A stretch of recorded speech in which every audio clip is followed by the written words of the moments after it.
남사 북클럽입니다. 오늘 읽을 책은 박완서 작가님의 소설 저문날의 사파 1입니다. 1987년에서 88년에 발표된 저문날의 사파는 서울에서 중산층으로 살면서 인생의 황혼기를 맞게 된 여성 화자가 중년 이후의 삶을 살면서 겪는 에피소드를 다룬 연작 소설입니다. 총 5편으로 구성되어 있습니다. 등장인물이나 줄거리상의 연속성은 없습니다. 이번에 들려드릴 책은 저문날의 사파 1입니다. 6.25를 겪었던 작가는 일상 속에 내재되어 있는 이데올로기의 문제를 형상화합니다. 당시 활발하게 전개되었던 대학생들의 민주화 운동도 반영하고 있지요. 그럼 저문날의 사파 1 이야기 속으로 들어가 보겠습니다. 구독과 좋아요 부탁드립니다. 편안한 시간 되세요.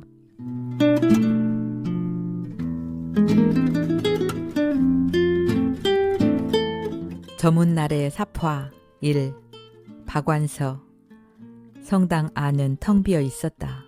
헐레벌떡 달려왔기 때문에 정신이 얼떨떨했다. 벽시계를 보니 미사 시간까지는 반 시간도 더 남아 있었다. 무엇 때문에 그렇게 서둘렀는지 잘 생각나지 않았다. 처음부터 미사 시간에 늦을까봐 조급하게 군 건 아니었다. 시간이 넉넉하다는 걸 알고 달려올 때의 조바심은 그대로였다.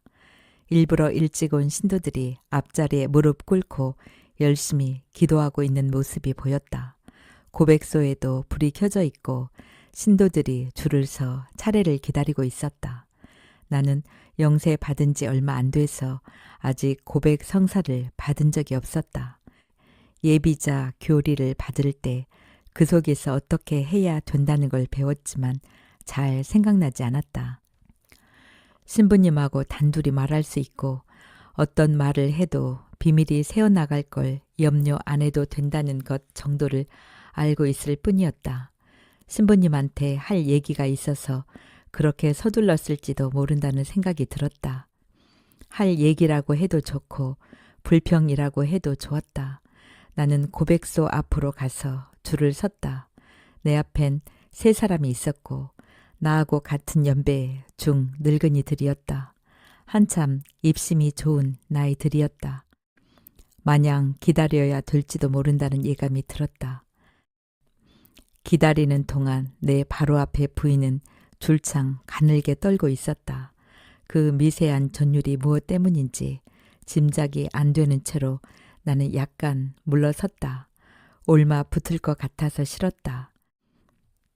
그 부인은 나보다 모가지 하나는 작아서 가르마를 중심으로 동그랗게 머리가 빠져 남자의 대머리처럼 반들반들 윤기 나는 맨살을 몇 가닥 안 남은 머리칼이 어설프게 덮고 있는 것이 민망하도록 여실히 보였다. 그 부인이 고백소로 들어가 맨 앞차례가 될 때까지 줄곧 그 대머리는 늙은 여자의 치부를 훔쳐보는 것처럼 나를 참담하게 했다. 오래 걸리리라고 자신있게 예상한 것과는 달리 그 부인은 곧 나왔다. 나는 나도 모르게 내 뒷사람들을 돌아다 보았다.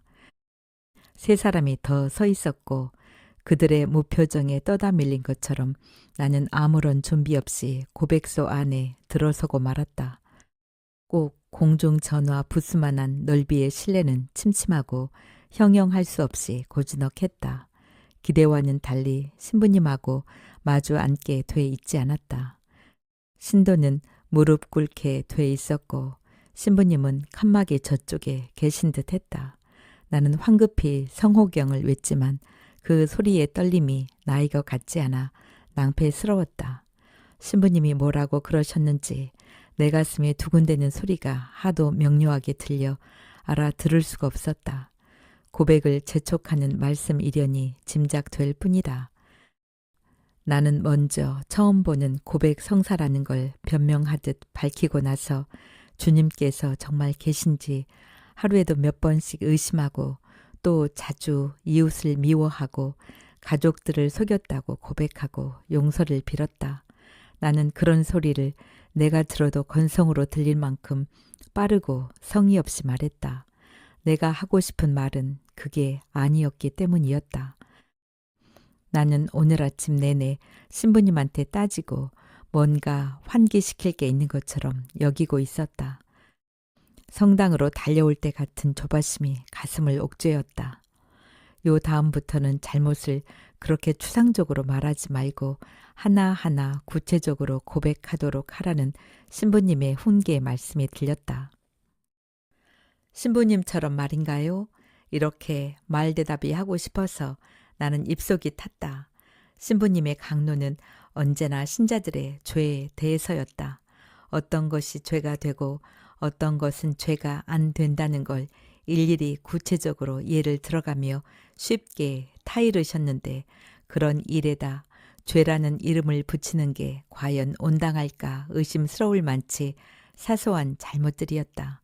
이를테면 주일날 아침부터 급한 볼일이 생겨 미사를 걸은 건 죄가 안 되지만 게으르거나 귀찮아서 아침 미사를 낮 미사로 미루고 낮엔 또 저녁에 가지 하고 미루다가 저녁에 급한 볼일이 생겨 결국 주일 미사를 거르게 되면 그건 죄가 된다는 식이었다. 그런 식의 자상한 지적은 끝도 없었다. 쌀이나 연탄을 살 돈도 없어서 교무금을 안 내는 건 죄가 안 되지만 자식 과외 학원은 보낼 돈은 있는데 교무금 낼 돈이 없다면 그건 죄가 된다고 했고 우리의 가족이나 이웃 중 아직 주님을 모르고 사는 사람을 두고도 전도를 안 하면 죄가 되지만 전도를 했는데도 주님을 모른다고 하면 그건 우리의 죄가 아니라고도 했다. 신부님은 교회라는 공동체의 이익에 위배되는 사소한 잘못이나 무관심도 놓치지 않고 후뚜로 죄라고 지목하셨고 나는 그 죄목에 승복할 수가 없었다. 그런 것들은 죄라기보다는 잘못이라고 하는 게 합당할 듯 했다.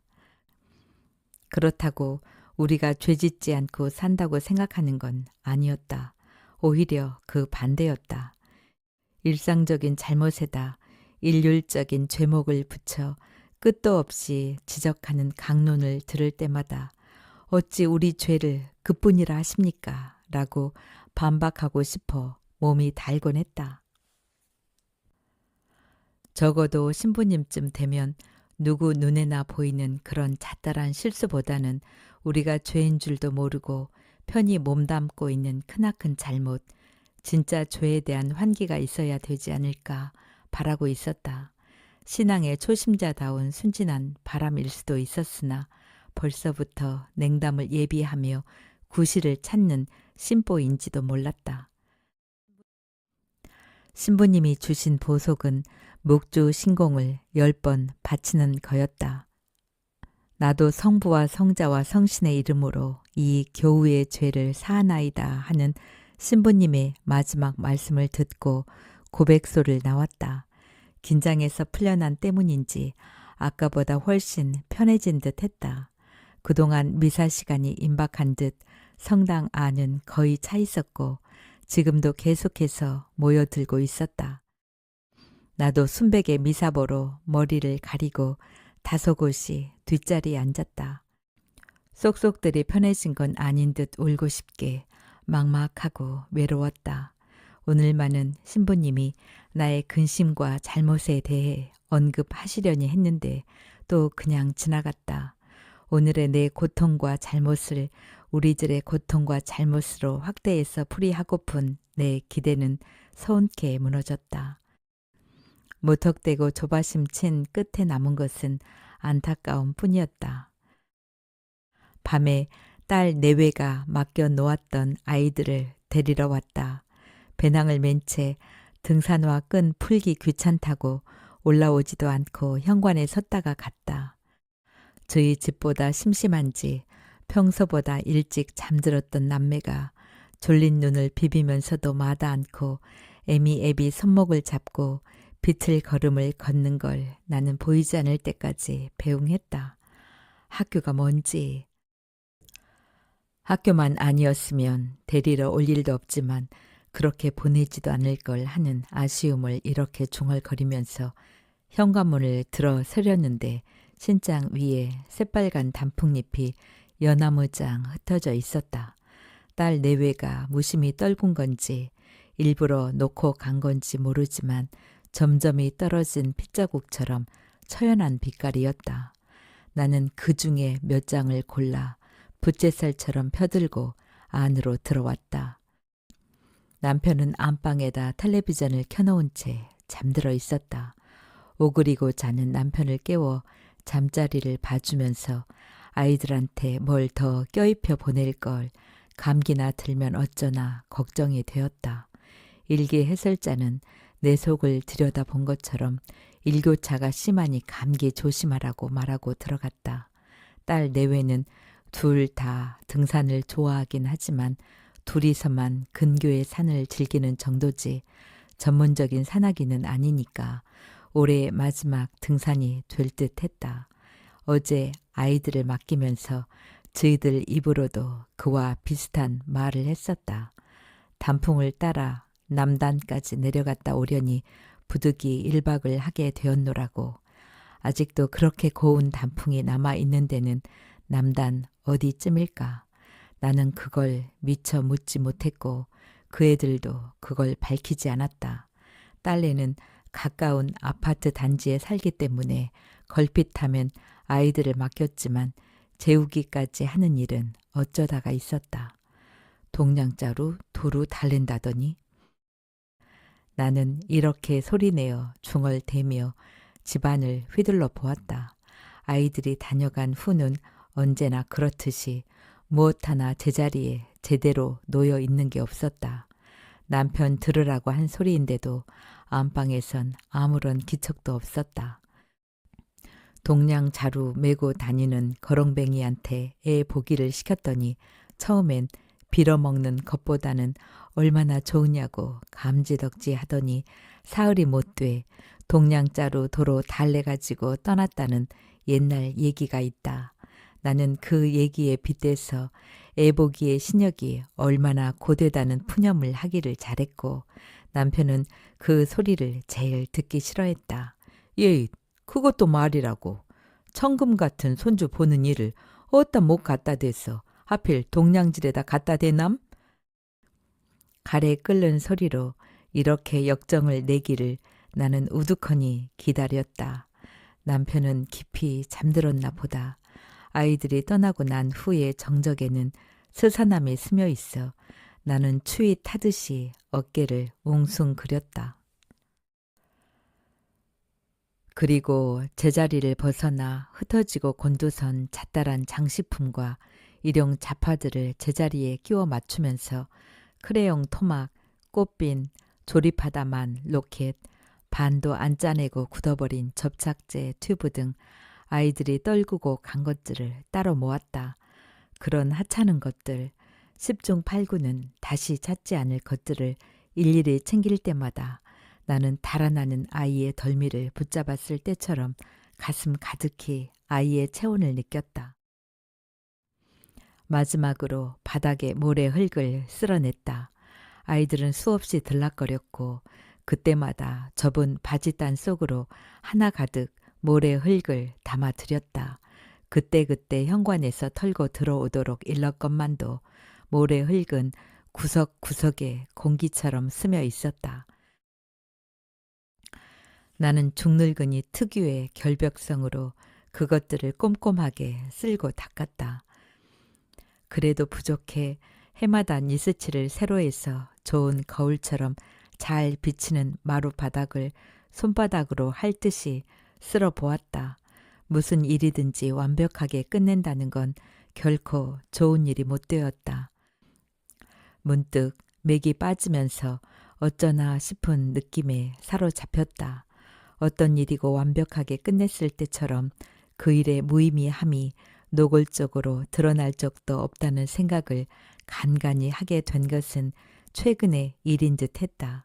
그런 생각은 때로는 어렴풋했고 때로는 몸서리가 처지게 과장되어 다가오기도 했지만 50여 년을 몸에 밴 완벽주의가 쉽게 고쳐질 턱은 없었다.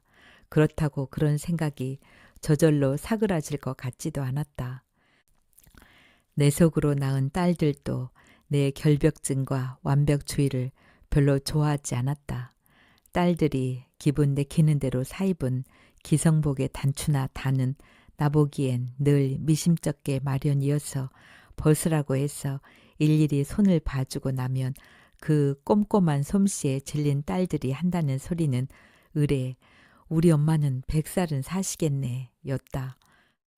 저런 버르장머리 없는 말버릇이 있나 속으로 이렇게 언짢아 하면서도 그런 말버릇을 대놓고 야단친 일은 없다. 애미가 100살까지 살까봐 미리 징그러워하고 있는 딸의 진위를 짚어본 듯 섬뜩한 심사 때문이었으리라.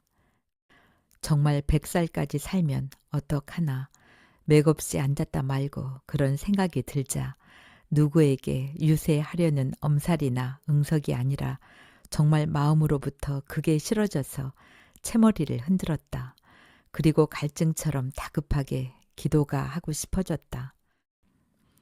정확하게 말한다면 기도할 때마다 빠뜨리지 않는 저를 너무 오래 살게는 마옵시고 소리를 하고 싶은 거였다.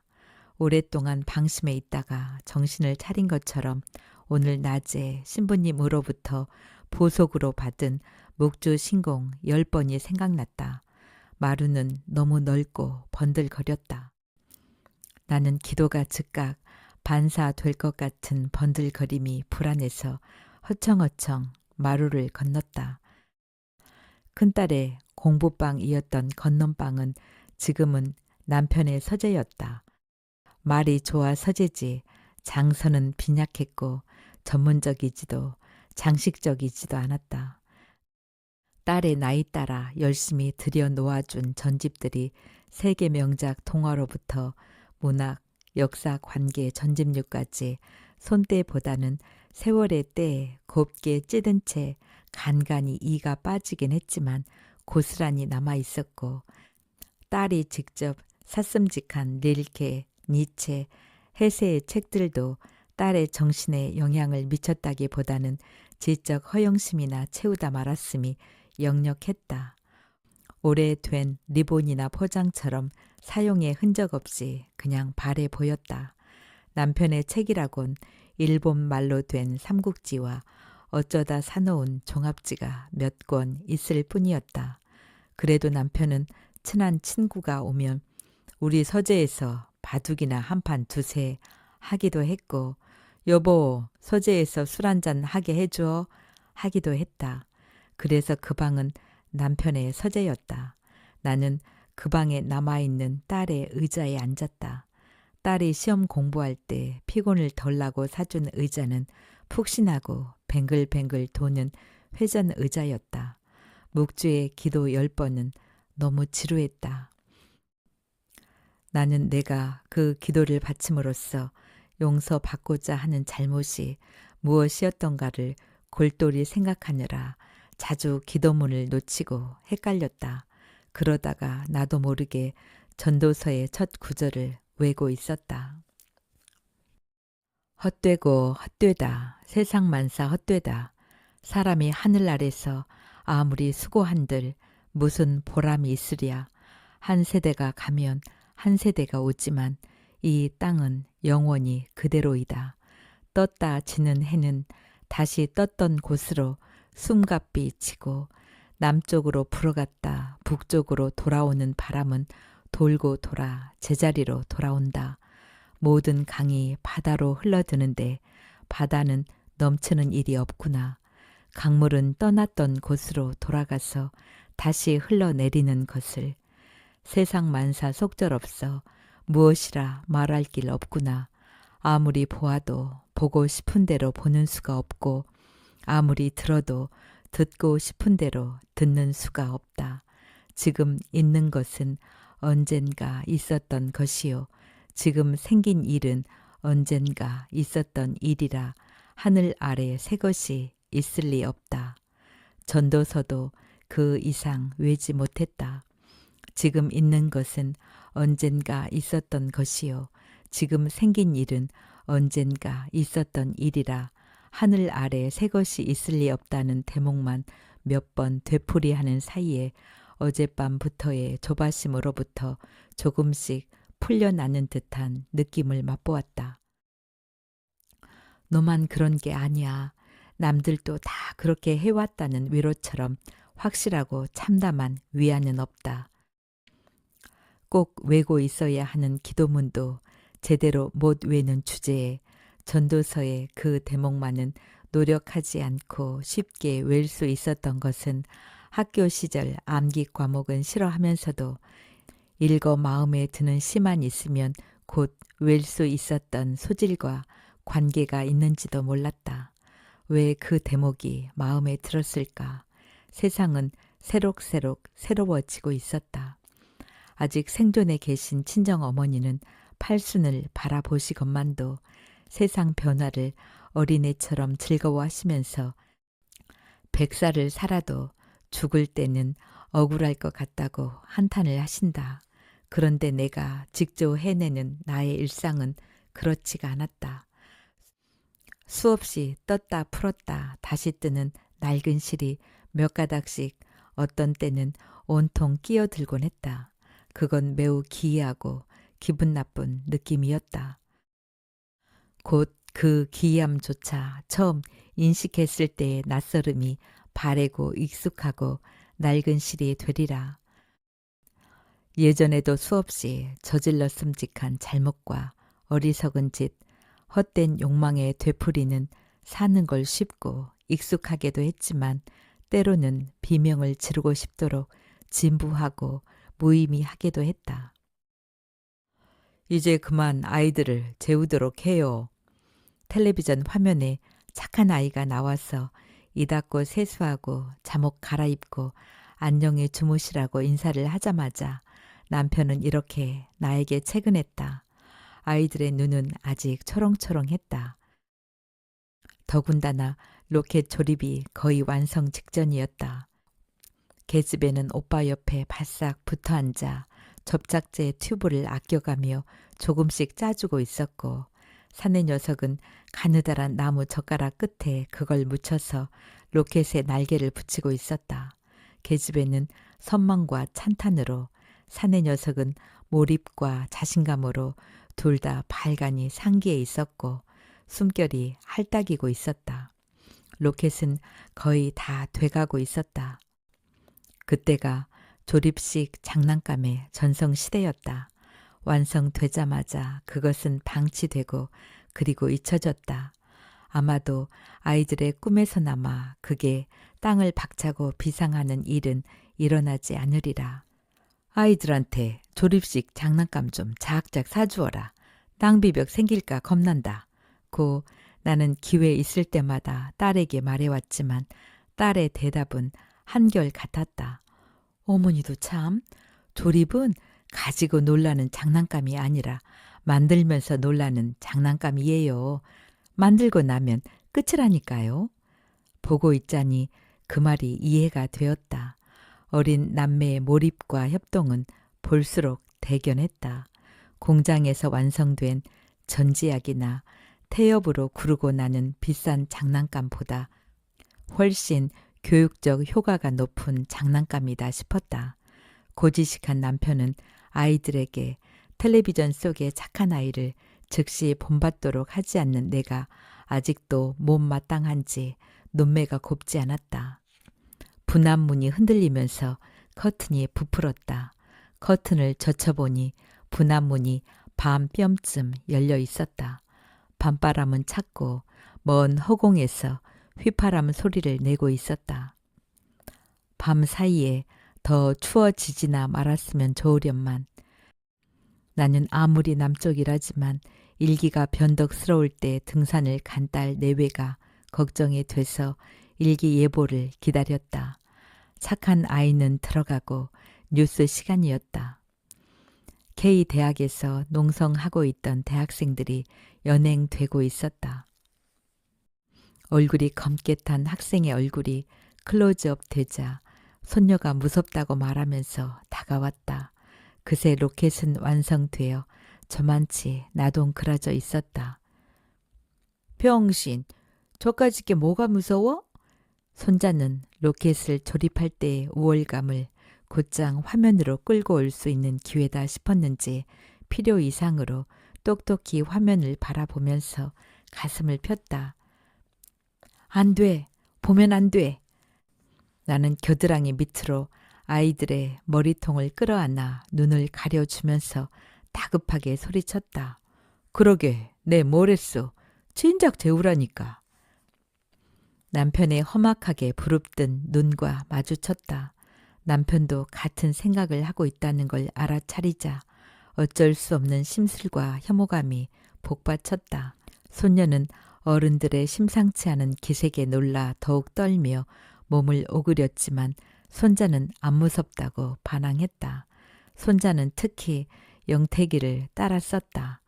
영택이가 집을 나간 지 1년이 넘었는데도 손자는 외가에 올 때마다 삼촌 어디 갔냐고 묻는 걸 잊은 적이 없었다.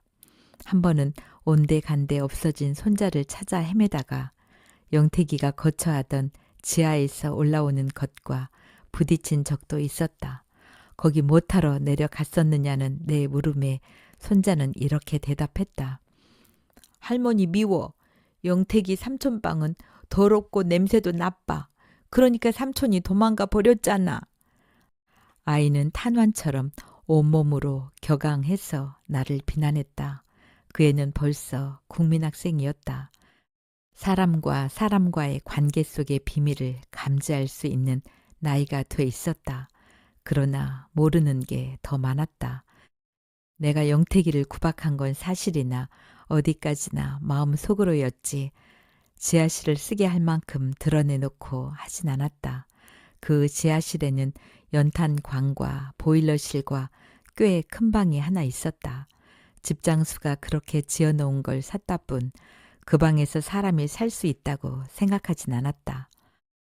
골목 안의 집들이 같은 집장수 솜씨여서 다 그런 방을 가지고 있었고 월세나 전세를 준 집도 적지 않았고 식구가 쓰는 집도 있었지만 우리 집의 지하방은 그렇지 못했다. 처음부터 잘못된 방수는 몇 번씩 새로운 방수제로 덧칠을 해도 마찬가지였다. 벽지고 장판이고 오줌 싼 요처럼 누렇게 습기가 번지면서 들고 일어나 축 처졌다. 영택이가 멀쩡한 제 방 놓아두고 그런 지하방으로 제 짐을 옮긴 건 내가 그 애를 구박하고 싶어지고부터였다. 영택이가 우리 집에 온 건 8살 때였다. 지금의 외손자만 할 때였다. 키도 꼭 그만했었다. 남달리 자식복이 많아 자그마치 6남매를 둔 남편의 친구가 상처를 하더니 다음 해엔 그마저 따라 죽은 사건은 남편들 친구들 사이에 적지 않은 충격이 되었다. 그들은 서둘러 40대의 건강을 면밀히 체크해 보기도 했고 보약을 먹거나 건강식에 관심을 갖기도 했다. 안 사람들은 죽은 사람이 남긴 자식의 반밖에 안 되는 제 자식을 얼싸 안으며 두셋만 낳은 단촐한 식구를 자축하기에 여념이 없었다. 세상에 6남매라니 모아놓은 재산도 없다는데 맡아줄 만한 친척도 없다는데 이러면서 알토란 같은 제 식구와 중년의 건강을 껴안은 마음에는 일말의 동정과 진이 날듯이 농밀하고 잔혹한 쾌감이 없었다고는 말 못했다. 외할머니가 그 많은 외손들의 치닥거리를 맡게 되었다는 되소식에 저기 마음이 놓이면서도 그 노인의 욕된 장수가 징그러워 몸서리를 치는 걸 잊지 않았다. 남편이 그 6남매 유자녀 중 막내인 영택이를 집으로 데려온 것은 그 후 얼마 안 돼서였다. 남달리 정이 많은 남편은 생활비라도 좀 보태주려고 들렀다가 외할머니도 오래 사실 것 같지 않더라며 막내를 데리고 왔다. 안 찾을 테니 입양을 하라고 신신당부하더란다. 영택이는 총명하고 순진해서 곧 정이 들었다. 보는 달랐지만 같은 이씨여서 남보기에 우리 아들로 키우는데 별로 지장이 없었다. 우리에겐 딸만 둘이 있었다. 한 번도 드러내 보인 적이 없는 아들에 대한 갈망을 먼저 드러내 보인 것은 내 쪽이었다. 저 애를 진작만 데려왔어도 감쪽같이 우리 아들로 키우는 건데 이런 말을 나도 모르게 입 밖에 낼 만큼 영택이는 탐나는 아이였다. 그 애는 공부를 썩 잘했다. 나는 그 애 덕에 반장 엄마 노릇도 할 수가 있었고 요릿집에 그 학년의 선생님을 모두 초청해서 1등 턱을 낼 수도 있었다. 그러나 가끔 기억력이 비상한 그 아이의 머릿속에 남아있을 우리 집 자식이 되기 전에 기억에 생각이 미치면 치가 떨리는 저기를 느끼곤 했다. 겉으로 보기에 그 아이에겐 그런 기억의 그늘은 조금도 남아있지 않았다. 그늘을 남기지 않는 기억, 투명한 기억, 그건 행복일까 불행일까 이런 부질없는 생각에 시달리기도 했다. 딸들은 자라면서 나보다 한결 지혜롭게 영택이를 규회했다. 남동생이 없다는 걸 아는 친구들에게 우리 아빠가 나 들여온 동생이야. 역시 아들은 있어야겠나 봐. 아빠도 아빠지만 엄마도 저렇게 좋아하신단다. 이렇게 말할 수 있을 만큼 능청스럽게 굴었다. 그 애들의 남동생에 대한 욕심은 대를 잇고 싶다는 우리의 맹목적인 갈망과는 달리 그들이 평생 지게 될지도 모르는 책임에서 놓여나고 싶다는 걸 뜻했으므로 한결 용이 주도했다. 영택이가 남편의 친구가 밖에서 나 들여온 자식이었다는 소문을 들은 건 그 아이가 고등학교에 입학한 해였다. 그런 소문 때문에 영택이와 우리 식구와의 관계가 달라질 리가 없었는데도 한번 귀에 들어온 그 소문은 목구멍의 가시처럼 내 일상의 흐름을 편안치 못하게 했다. 소문을 소문으로 흘려보내지 못하고 진부를 가려보려고 수소문할수록 뚜렷한 실체를 갖추기 시작했다. 영택이 외할머니는 아직도 생존해 계셔서 남은 5남매 중 셋이나 시집 장가를 보낸 후였다. 그 노인네한테 6남매는 무리야. 밑으로 새 아이는 남을 주든지 고아원 애라도 보내야 할 것 같소. 내가 제일 먼저 솔선수범을 했으니 차차 독지가가 나서겠지. 영택이를 데려오고 나서 남편이 한 말이었다.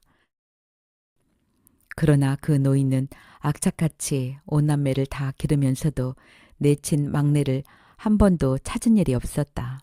제 앞가림을 할 만큼 자란 형제들도 마찬가지였다.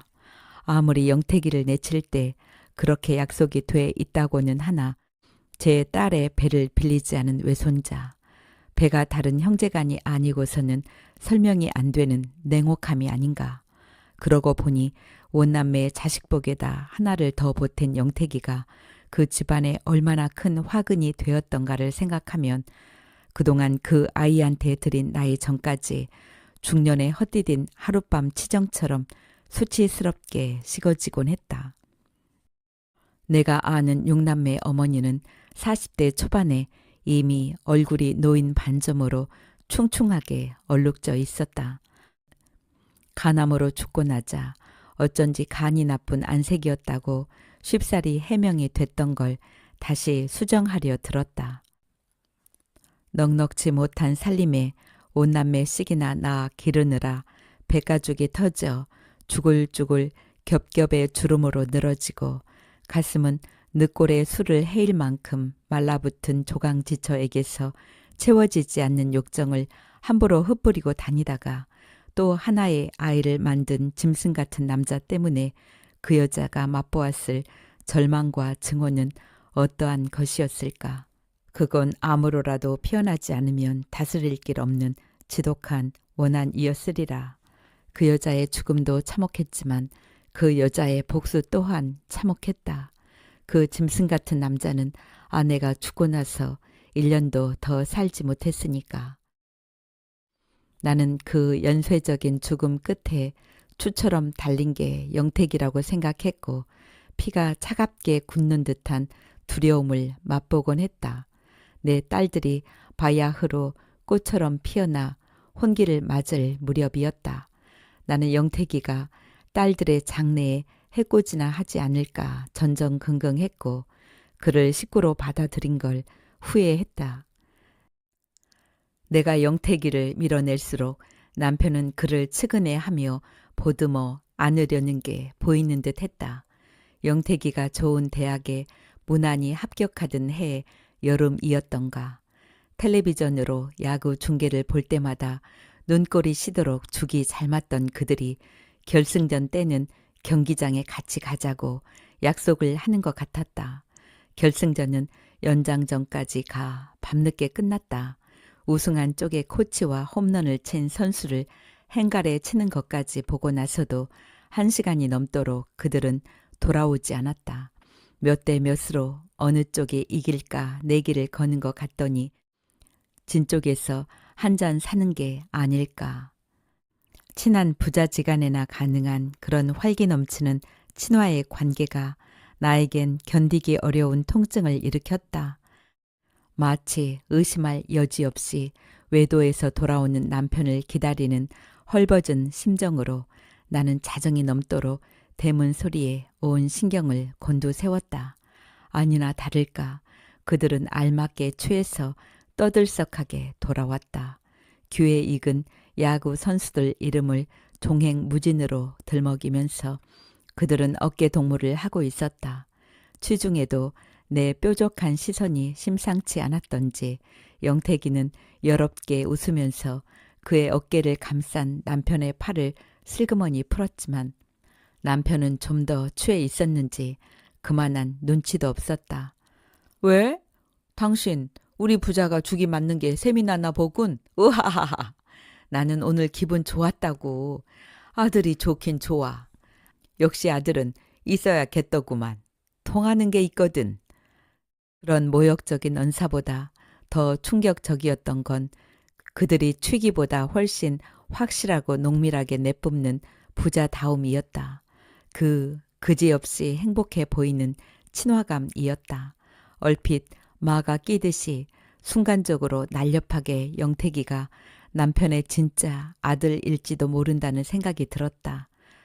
남편의 친구가 낳아들인 아들이 아니라 남편이 밖에서 낳아들인 아들일지도 모른다는 생각은 실상 터무니없었다.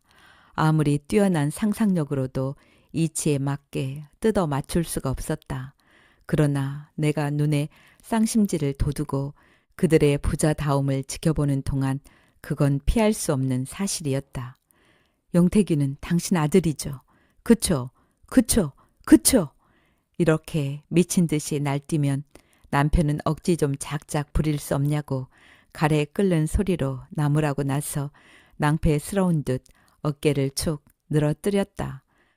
그럴 때 남편은 죽지를 잃은 날짐승처럼 억울하고 무력해 보였다.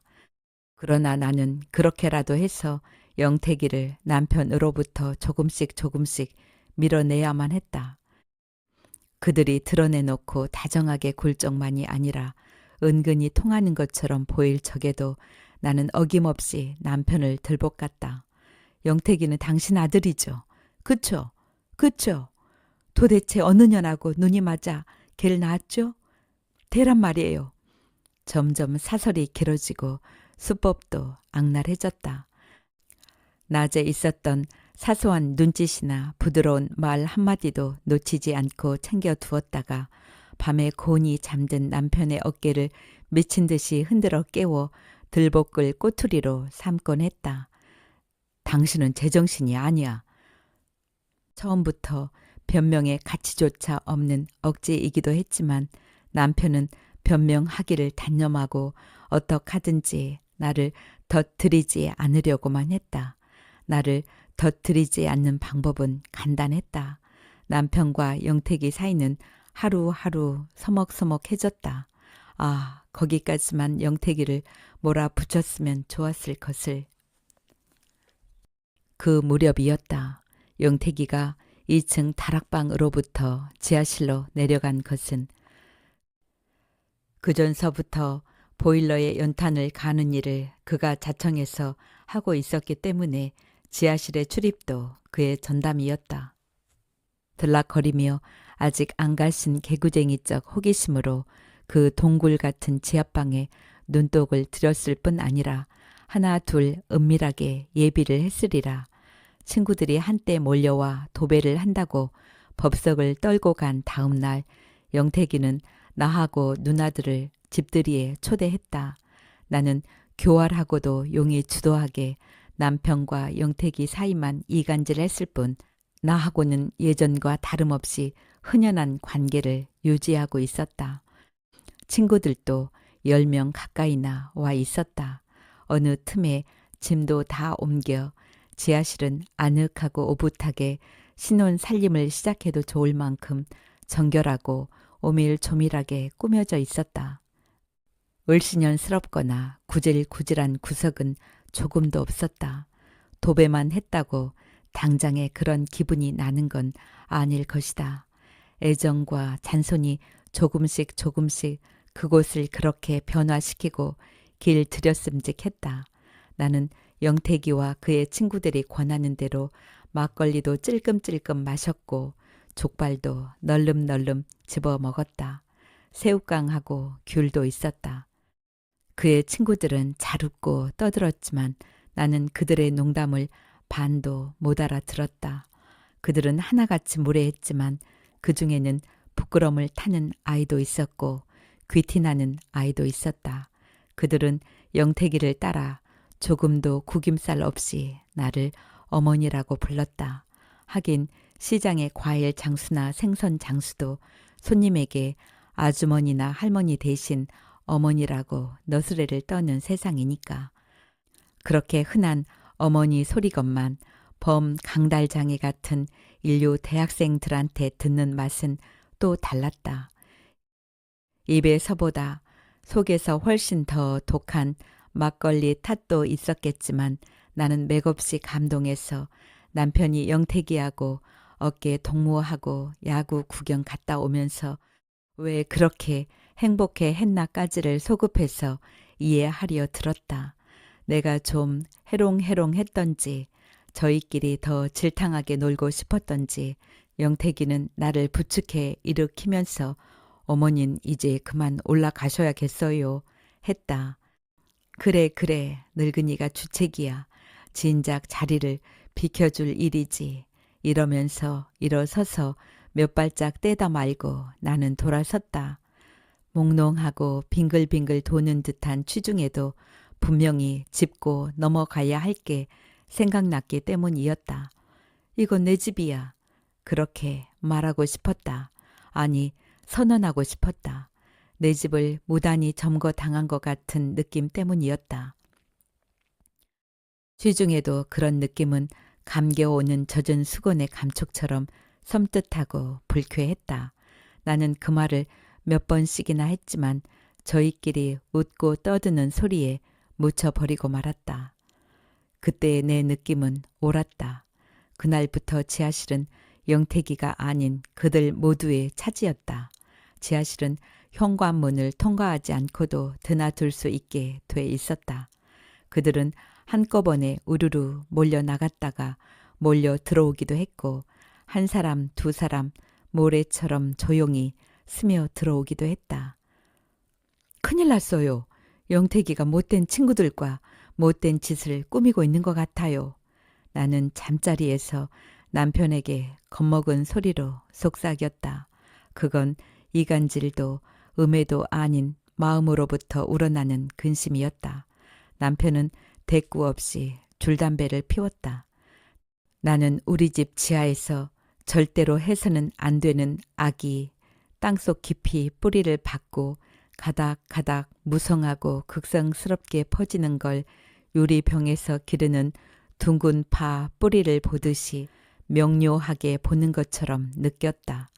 그것만은 결코 원치 않았음에도 불구하고 나는 결정적인 증거까지 잡고 말았다. 텔레비전 화면에서 유심히 봐두었던 불온 서적의 대부분을 영택의 지하방에서 발견한 것이었다. 나는 그 물적 증거를 남편에게도 확인시키는 걸 잊지 않았다. 그건 영택이의 어떤 비행을 고자질하는 것보다도 확실한 이간질이었다.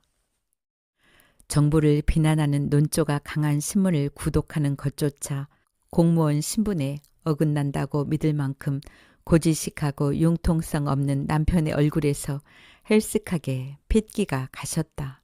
분노와 불안 때문이리라. 그는 이를 악물고 떨고 있었다. 여보, 진정해요.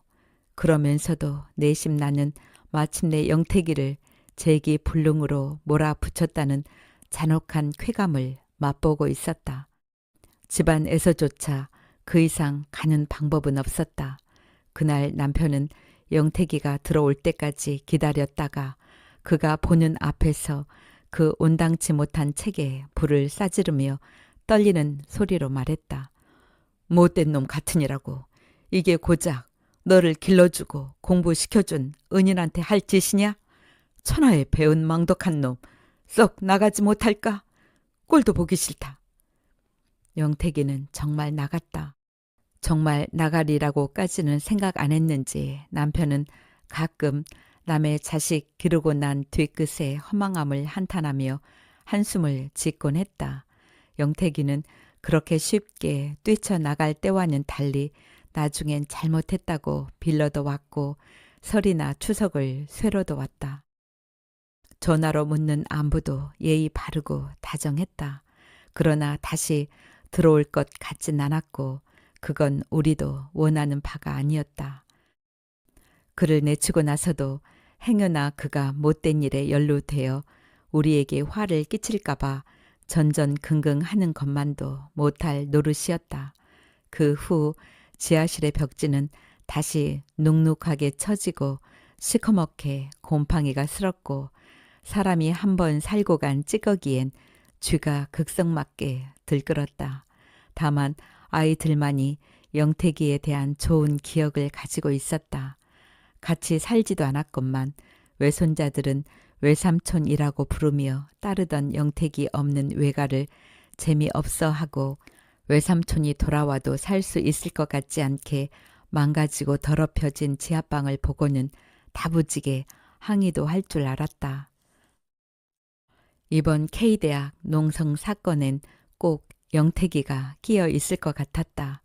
수적으로도 많았지만 우리가 영택이에게 붙인 죄목과 같은 조목이 이미 붙어있기 때문에 더 그랬다. 아이들한테 그 꼴을 보일 수는 없었다. 나는 두 아이를 양쪽 겨드랑 밑에 옴짝달싹 못하게 끼고 있으면서도 안심이 안 돼 연방 입으로 겁을 주었다. 눈 꼭 감고 있어. 아이들은 저런 나쁜 사람 보는 거 아니야. 세상에 나쁜 사람들이 많기도 하지. 끔찍한 세상이로구나. 문득 한쪽 겨드랑 밑에서 계집애가 떨고 있는 걸 느꼈다. 계집애는 눈을 꼭 감고도 제 두 손바닥을 펴서 얼굴을 가리고 미세하게 그러나 속 깊이 떨고 있었다. 나는 그렇게 떨고 있는 게 손녀가 아니라 나일 거라는 기이한 느낌에 빠져들었다. 손녀의 작은 심장 소리, 할딱이는 숨소리, 꼭 감은 눈 속의 막막한 어둠, 나쁜 것, 나쁜 사람에 대한 공포는 나에게 얼마나 익숙한가. 내가 손녀만 했을 때 우리 집은 서대문 형무소 근처에 빈촌에 살고 있었다. 어머니는 가난을 두려워하거나 부끄러워하지 않는 꿋꿋한 분이었지만 감옥소 근처에서 자식을 길러야 한다는 걸 퍽 불안해하고 때로는 굴욕스러워하기도 했다. 이놈의 동네만 떠날 수 있으면 죽을 끓여 먹어도 다리 뻗고 살 수 있을 것 같다는 소리를 말버릇처럼 되뇌이곤 했다. 그때는 재판 받으러 가는 미결수한테 용수를 씌워서 무게차에 태우고 다녔다. 용수는 머리 끝부터 목 끝까지 내려오는 뾰족한 집모자였지만 두 눈 있는 데만은 뻐끔하게 뚫어 놓았었다. 나쁜 사람이 그 구멍으로 내다본다는 건 어린 마음을 매우 으스스하게 했다.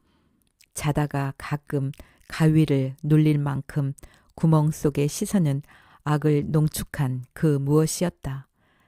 어머니는 더했다. 어머니하고 같이 길을 가다가 용수 쓰고 끌려가는 사람을 만나게 되면 어머니는 우선 나를 당신 치마폭으로 폭 싸 안으면서 눈 감아라. 꼭꼭 감고 있어야 한다. 나는 어머니가 시키는 대로 눈을 꼭 감고 몸을 잔뜩 오그리고 마음속 깊이 떨었다.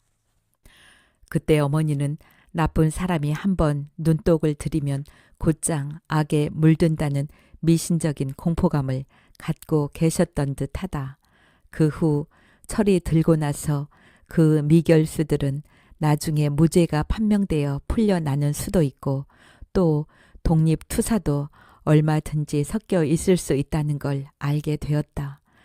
어머니는 왜 그런 말을 안 해주었을까? 어머니가 그걸 조금만 귀뜸해 주었던들 꼭 감은 눈 속의 어둠이 그리도 완벽하고 막막하지만은 않았으련만. 이렇게 훗날 어머니를 경멸한 주제에 오늘날 손녀에게 해줄 수 있는 것 역시 똑같은 집밖에 없었다. 손자의 칠흑 같은 어둠에 행여나 반딧불만한 빛이라도 스며들까봐 전전긍긍하고 있었다. 어제 일어난 일은 끔찍했다. 그러나 오늘 신부님의 강론에 그 사건에 대한 언급은 한마디도 없으셨다. 우리 눈에만 큰 사건이었나 보다. 나는 끝내 목주 신공을 10번 채우지 못했다. 서재로 돌아 나오려는데 벽에 걸린 십자 고상이 눈에 띄었다. 영세 받은 날 교우로부터 선물 받은 거였다. 노쇠로 된 십자 고상은 너무 반짝거렸다. 가까이에서 표정을 살피고 싶어 다가가니 마침 내 입술이 못 박힌 예수의 발에 닿았다. 그 우연한 사실에 감동해서 나는 애절한 마음으로 그의 얼굴을 우러르며 물었다. 주여, 한 말씀만 하소서. 저희들이 매일매일 말과 행위로 못 박는 죄인 중 의인은 몇몇이나 되리이까. 영태기를 몰아붙이는 데만 급급해서 한 번도 이해하고자 하지 않았던 데에 대한 회한으로 못 박힌 분의 얼굴이 몽롱하고 부드럽게 흐려 보였다.